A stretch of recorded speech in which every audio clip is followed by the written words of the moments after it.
Do you know what history means? History is the guidepost of a race. It's the inspiration for future generations either to stand still or go forward. To revenge or be revenged. I had a motive and a purpose.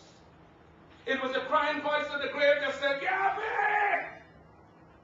For 250 years we have waited for this day and time. We expect something from you at this hour. The prejudice against us as an African people is not because of our color, it's because of our condition.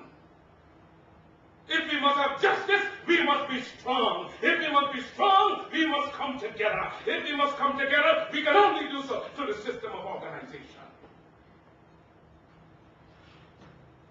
Because the fight for African redemption does not mean that you must give up your domestic rights. It does not mean that you must be disloyal to any government or country wherein you were born.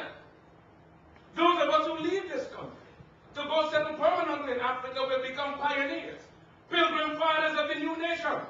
You must make Africa a nation to which people can look to for help and support, both morally and physically, when being ill-treated and abused for being black people.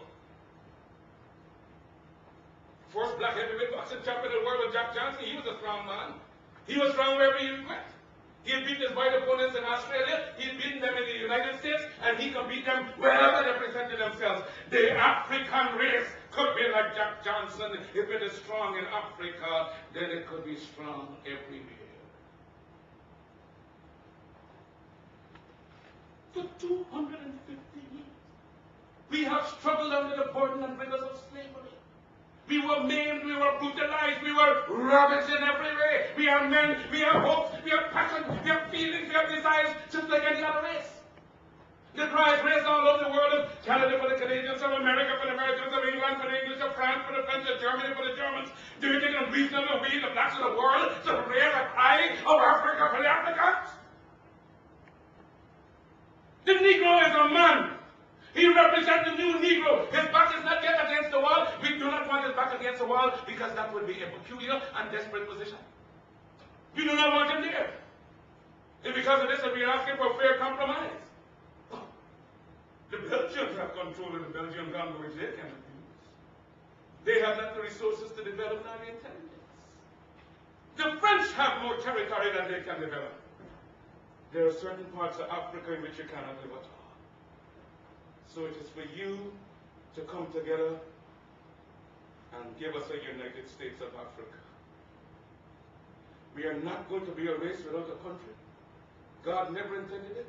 And we are not going to abuse God's confidence in us as men. We are men, human beings, capable of the same acts as any other race, possessing under fair circumstances the same intelligence as any other race. Africa has been sleeping, not dead, only sleeping. Today, Africa is walking around not only on our feet, but on our brains.